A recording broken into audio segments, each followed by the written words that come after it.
Hello everyone, स्वागत है आप सभी का जीएसपीपी यूट्यूब चैनल पर। मैं हूं देवाशीष और आज के इस वीडियोस में आज इस लेक्चर में हम जानेंगे हेपेटाइटिस बी के बारे में।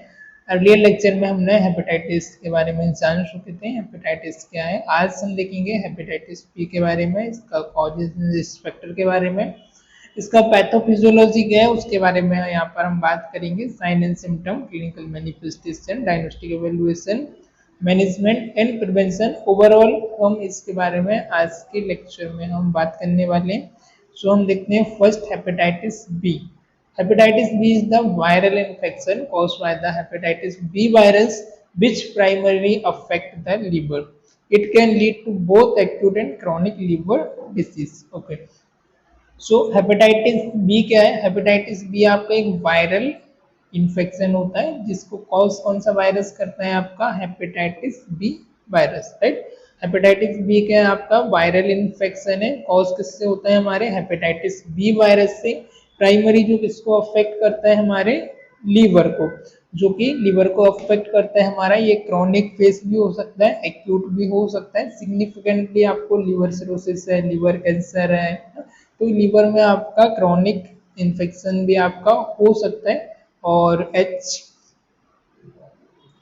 Hepatitis B virus is significantly public health issue with million of people infected worldwide, right. तो ये क्या है? आपका एक पब्लिक हेल्थ इशू होता है और इसमें मिलियन ऑफ पीपल आपके वर्ल्ड वाइड देखा जाए तो अफेक्ट करते हैं। Transmission occur through the contact with, transmission इसका कैसे होता है? कॉन्टेक्ट विद इन्फेक्टेड पर्सन, आप इन्फेक्टेड पर्सन के साथ कॉन्टेक्ट करें, सच जैसे कि आपका ब्लड हो गया, सीमन हो गया, वेजाइनल फ्लूइड है। While most adult recover fully, ये पार्शियल ऑफ इंडिविजुअल में डेवलप क्रोनिक हेपेटाइटिस, जिसमें से क्या होता है? कुछ हमारे इंडिविजुअल्स हैं वो रिकवर कर जाते हैं मोस्ट ऑफ, और पार्शियली कुछ जो पेशेंट होते हैं वो क्रोनिक स्टेज तक भी जा सकते हैं। Which can result serious complication like, जैसे कि सीरियस कॉम्प्लिकेशन इसकी वजह से हो सकता है, जैसे कि लीवर सिरोसिस है, लीवर फेल्यूर है, हेपेटोसेल्युलर कार्सिनोमा है, मींस लीवर कैंसर भी आपको हो सकता है, राइट। वंस अगेन मैं इसको रिपीट करूंगा। हेपेटाइटिस बी आपका एक वायरल इन्फेक्शन होता है। हेपेटाइटिस बी वायरस की वजह से कॉज होता है। प्राइमरी जो अफेक्ट करता है वो लीवर को करता है। ये आपका लीड कर सकता है, इसकी वजह से आपको एक्यूट और क्रॉनिक लीवर डिसीज भी हो सकता है। हेपेटाइटिस वायरस जो publicly worldwide million of peoples को अफेक्ट करता है। इसमें से कुछ पर्सन ठीक हो जाते हैं, कुछ क्रॉनिक स्टेज तक भी चले जाते हैं। ये इन्फेक्शन कैसे फैलता है? आपका बॉडी के फ्लूइड से, जैसे कि आपका ब्लड हो गया, सीमेन हो गया, वेजाइनल फ्लूइड हो गया, एक्सेट्रा। इसकी वजह से आपको ये स्प्रेड होता है, फैलता है। ये आपका सीरियस कंडीशन हो सकती है ये डिसीज की वजह से, जैसे आपको लीवर सिरोसिस हो गया, लीवर फेल्यूर हो गया, हेपेटोसेल्युलर कार्सिनोमा, मींस आपको लीवर कैंसर भी हो सकता है। इवन पेशेंट की डेथ भी हो सकती है इसकी वजह से, right. So this is the information introduction of the hepatitis B. Now we are talk about the causes of the hepatitis B. Right? Hepatitis B is caused by the hepatitis B virus.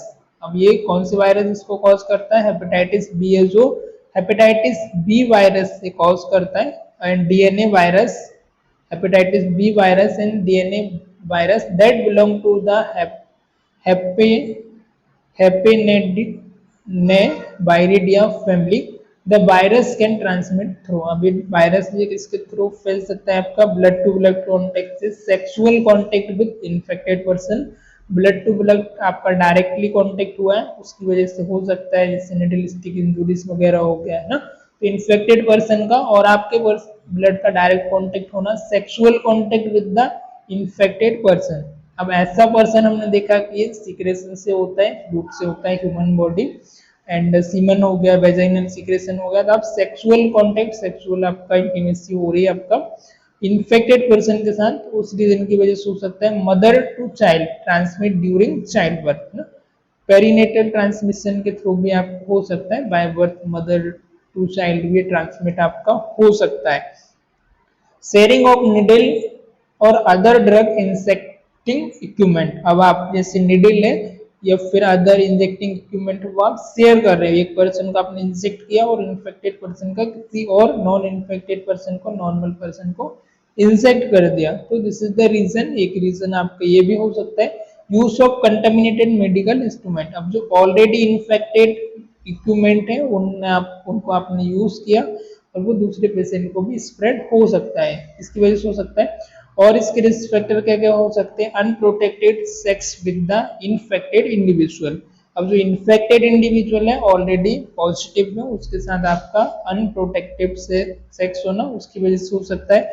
Intravenous drug का use करने की वजह से हो सकता है, intravenous आप needle हो गया, मैं जो भी हो गया ड्रग्स वगैरह निडल आपने इंसर्ट किया और दूसरे पर्सन को सेम निडल आपने यूज कर दिया, दिस इज द रीजन, एक रीजन भी हो सकता है। Occupational exposure, occupational exposure to the blood healthcare worker, occupational exposure होने से आपके ब्लड का वो भी हो सकता है स्पेशली हेल्थ केयर वर्कर के लिए।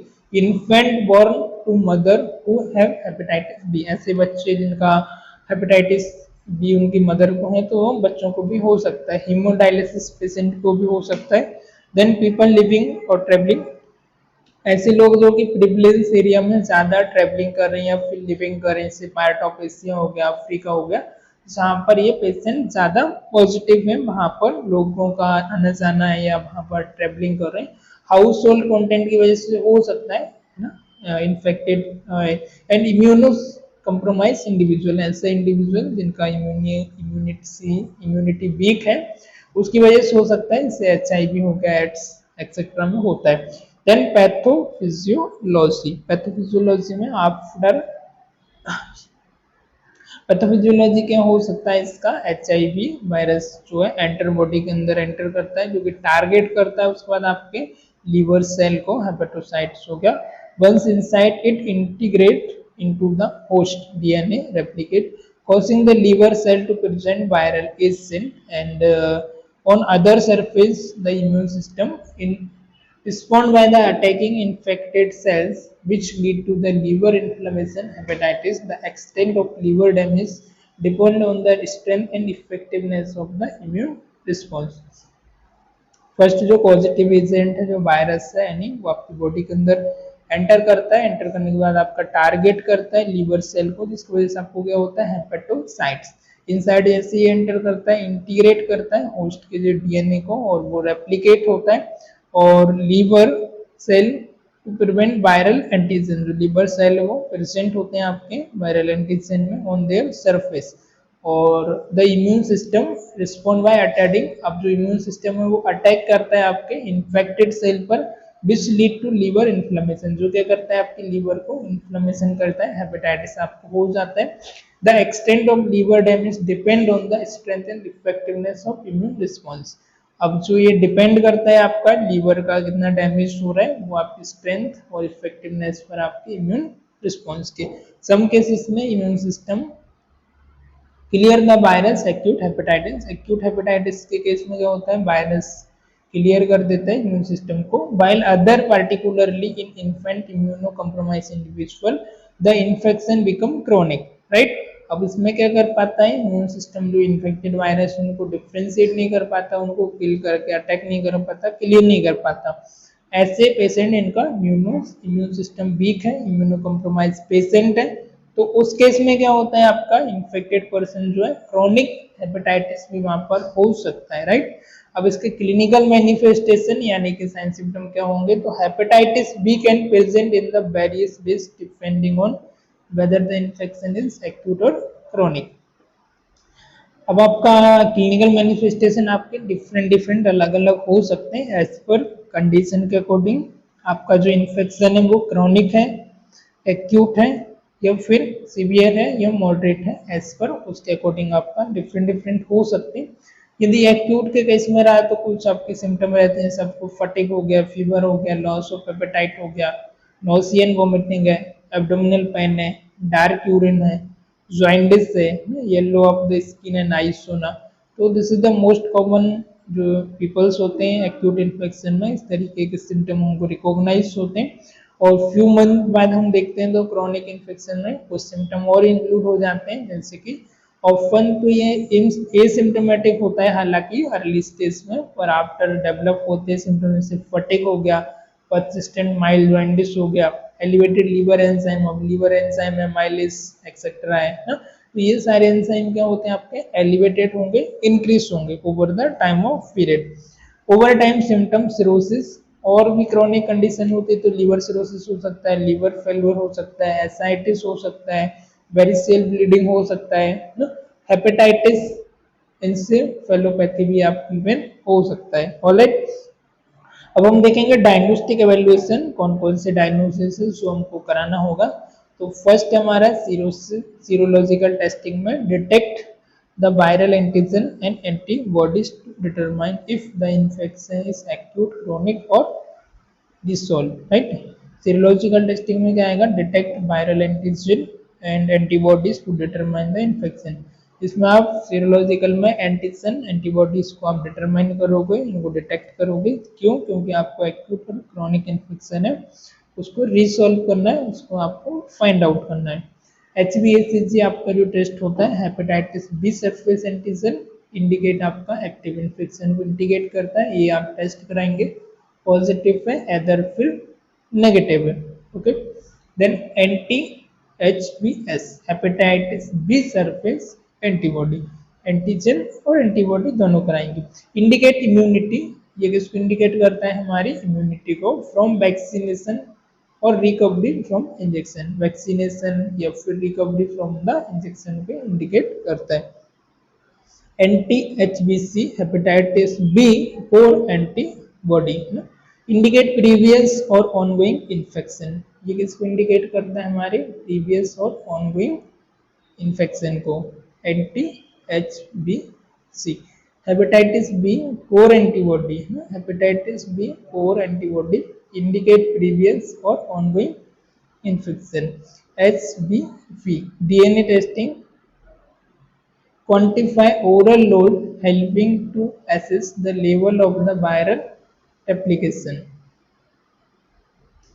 right। नेक्स्ट क्या है हमारा testing, quantify viral load hepatitis, assess the level of the viral replication। then liver function test LFT आप कराएंगे, जिसमें आपका ALT आ जाएगा, AST हो गया आपका, राइट। एमिनो ट्रांसफेरेंस और एस्पिरेट अमीनो ट्रांसफेरेंस, दोनों टेस्ट आप कराएंगे, दोनों इसमें जो इंक्रीज आएंगे एलिवेटेड आएंगे, right. Then liver biopsy, next जो आपका डायग्नोस्टिक टेस्ट है, this is the liver biopsy, assess the extend of liver damage. इसमें आपका यदि लीवर डैमेज ज़्यादा है तो उस समय आप इसको भी करा सकते हैं। इमेजिंग अल्ट्रासाउंड, अल्ट्रासाउंड आप कराएंगे। Then elastography can evaluate liver fibrosis और सिरोसिस, राइट। इलास्टोग्राफी कराएंगे इमेजिंग स्टडी में, यूएसजी वगैरह चेक करने के लिए, राइट। देन नेक्स्ट इसका मैनेजमेंट है एक्यूट हेपेटाइटिस का। Most cases do not require specific antiviral treatment. Supportive care include rest, hydration, and medication for the symptom. तो एक्यूट में इतना हमको एंटीवायरल कुछ मेडिसिन या ट्रीटमेंट की रिक्वायरमेंट नहीं होती, इसके लिए सपोर्टिव केयर है, इंक्लूड ऐसे रेस्ट हो गया, प्रॉपर हाइड्रेशन हो गया, मेडिकेशन हो गया, एंड सिम्टोमेटिक मेडिसिन जैसे एंटीनोसिया मेडिसिन वगैरह आप ले सकते हैं। अब क्रोनिक के केस में क्या है, इसका मैनेजमेंट हो सकता है, एंटीवायरल मेडिकेशन आपको लेना होगा, न्यूक्लियोसाइड या न्यूक्लियोटाइड्स, ये जैसे आ जाती हैं आपकी टेनोफोविर है, एंटीकेविर है, ये जो वायरल मेडिसिन यूज होती है, इसको आपको लेना होता है, राइट, जो कि आपके वायरल को रेप्लिकेट करने से रिड्यूस करती है और प्रिवेंट करती है आपके लीवर को डैमेज होने से। रेगुलर मॉनिटरिंग करना है आपको। लीवर फंक्शन टेस्ट हो गया आपका, LFTA, वायरल लोड वगैरह, early sign of liver cancer, ये सारी चीजें आपको मॉनिटर करते रहना है कॉन्टिन्यूस, राइट। अगला है liver transplant. In case severe cases में, लीवर फेल्यूर का केस है, एडवांस सिरोसिस हो गया, लीवर कैंसर है, तो उस समय लीवर ट्रांसप्लांटेशन भी हो सकता है, आप करवा सकते हैं, राइट। देन प्रिवेंशन क्या क्या है आपका, वैक्सीनेशन, आपको हेपेटाइटिस बी का वैक्सीन लेना है, slightly effective and part of routine, ये थोड़ा सा आपका इफेक्टिव होगा और हमारे रूटीन इम्यूनाइजेशन का एक पार्ट होता है, स्केड्यूल होता है। तो ऐसे इन्फेंट एंड एडल्ट आपको रिस्क थोड़ा सा कम होता है, तो इस तरीके का आप मेडिसिन ले सकते हैं, वैक्सीनेशन ले सकते हैं। सेफ प्रैक्टिस कर सकते हैं, use of condom during sexual activity, specially जब आप इन्फेक्टेड पर्सन के साथ कर रहे हैं तो आपको प्रोटेक्शन कॉन्डम्स वगैरह यूज करना है। अवॉइडिंग शेयरिंग निडल और ड्रग इंसेक्टिंग इक्विपमेंट है ना, अवॉइड करना है आपको निडल को शेयर करने से, ड्रग इंसेक्टिंग जो भी इक्विपमेंट है उसको अवॉइड करना है, स्क्रीनिंग कराना है, ब्लड प्रोडक्ट वगैरह हो गया फॉर एचवीवी वायरस के लिए, hepatitis B, then safe handling of needle and other sharp instrument in health care, जो भी अदर शार्प इंस्ट्रूमेंट है निडल वगैरह है, स्केल फेबलाइट है, आपको सेफली उनको हैंडल करना है। Pregnant women with hepatitis B should receive antiviral treatment and their newborn vaccinated with the birth to reduce transmission। अब प्रेग्नेंट वुमन है तो उनके लिए हम एंटी हेपेटाइटिस बी जो वैक्सीन है वो इंट्रोड्यूस कर सकते हैं, एंटीवायरल इंट्रोड्यूस कर सकते हैं, ताकि बाद में जो न्यूबॉर्न भी होगा उसके लिए भी हम वैक्सीनेटेड कर सकते हैं अर्ली में, ताकि जो हमारा रिस्क है वो कम हो, रिड्यूस हो, राइट। तो ओवरऑल हेपेटाइटिस बी एक हमारा सीरियस वायरल इन्फेक्शन होता है जो कि लॉन्ग टर्म इसके कॉन्सिक्वेंस होते हैं, अर्ली स्टेज पर तो हमको ये दिखाई नहीं देता है, और हम इसे प्रिवेंट कर सकते हैं अर्ली स्टेज में वैक्सीनेशन वगैरह करके, सेफ प्रैक्टिस वगैरह करके, प्रोटेक्टिव मेजर्स वगैरह यूज करके हम इसे रिड्यूस कर सकते हैं। अर्ली साइन हम यदि डिटेक्ट करें तो हम इसे मैनेज भी कर सकते हैं, इसलिए अप्रोप्रिएट ट्रीटमेंट मेडिकल हो गया, सेल्फ केयर वगैरह हो गया एक्सेट्रा, हम इसे रिड्यूस कर सकते हैं एक्यूट के फेसेस पर। हालांकि अर्ली स्टेज पर तो आपको सिम्टम्स नहीं होते हैं, थोड़ा सा टाइम लगता है, पर फिर भी क्रॉनिक एक्यूट फेज में आप इसे रिकवर कर सकते हो, राइट। तो इस तरीके से हम इसको रिकवर कर पाएंगे। और overall this is the management in conclusion and introduction of the hepatitis B virus. I hope आज का लेक्चर आपको पसंद आया होगा, आपको समझ आया होगा। If you have any doubt, you can message or call me or leave your comment in comment box. Thank you for watching this and follow for more. Bye bye.